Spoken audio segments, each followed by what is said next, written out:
Back at the start of 2022, I made a video about the return of Flybe, one of the UK's most influential regional airlines. The video was on their very first flight from Birmingham to Belfast, after the company had been resurrected since its initial collapse in 2020. The inaugural flight was really positive, with the company rehiring seasoned Flybe staff, aiming to have 12 Bombardier Dash 8 planes by the end of 2022, with a goal of 32 planes in total. So what happened? What happened to the new reincarnation of Flybe? Well, here are 5 potential reasons why the airline could have gone bust. Number 1.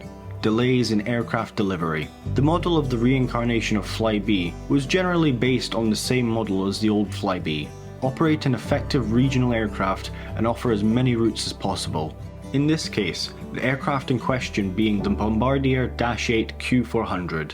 With a max total seating capacity of 90 passengers, the Dash 8 Q400 has been the mainstay of regional aviation for years now. Flybe started offering scheduled services in April 2022 with an initial fleet of 3 of the aircraft type. This was expected to grow rapidly, with the airline in talks with Nordic Aviation Capital to lease 12 Dash 8s by the end of 2022. This expectation of having these aircraft is what pushed the company to rapidly develop its route map, looking to offer routes to several destinations from its bases in Birmingham Airport and Belfast City Airport. However, this was not to be, with the airline only receiving 8 of the aircraft they had been expecting by the end of 2022. Delays in receiving the aircraft meant routes either had to be substituted by charter airlines, have the route launch date pushed back, or have the route cancelled altogether. Number 2. Competition for slots at Heathrow.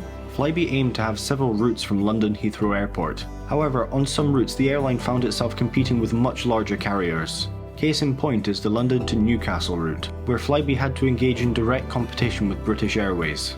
The effect of trying to compete on routes in and out of Heathrow was compounded by the very nature of operating from Heathrow. As the airline looked to cancel some of its less profitable routes, it found itself locked into running these routes from Heathrow Airport, lest they lose their much prized Heathrow slots to competitors. Number 3. Pressure from budget carriers.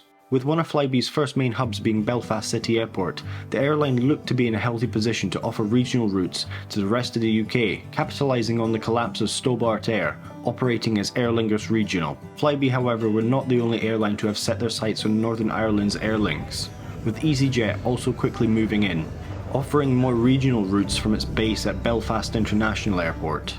Ryanair have also recently decided to open a base at Belfast International, with routes specifically targeting some of the UK's most prized air routes. Also, another blow to the airline was the speed at which Aer Lingus re-established the Aer Lingus regional brand, entering into a deal with Emerald Airlines. This new iteration of Aer Lingus Regional had set its sights on Belfast City Airport, setting up a base with many more routes than before. Number 4. Delays in routes and reliance on charter airlines. With the delay of their aircraft deliveries, the airline was forced to turn to charter airlines to fill some of its routes. This can be very costly and doesn't create a strong brand impression with passengers. The airline was also forced to push back the launch of many of its routes, such as those at Aberdeen and Inverness airports, each both having their routes pushed back by several months, and eventually cancelled altogether. Number 5.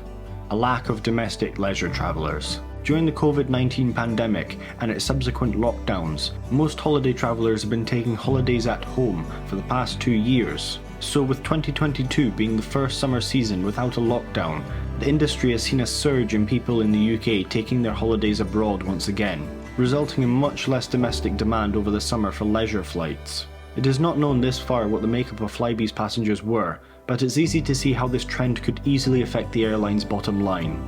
These are just some of the reasons Flybe could have collapsed. It should be noted though that whether it was one of these reasons, a combination of reasons, or reasons not listed in this video caused the airline's collapse is not fully yet known. This is all largely speculation at this point. What is known is the sad state of affairs we are in, with passengers having to make alternative arrangements and the staff that now face redundancy, some for the second time with Flybe. I can only put out a message of support to those affected. It is a very sad day for the domestic aviation industry in the UK, as competition serves as a big catalyst for lower airfares, and Flybe's collapse is a big blow to the domestic traveller. Anyway, if you like this video, please consider subscribing, as it really does help out the channel a lot.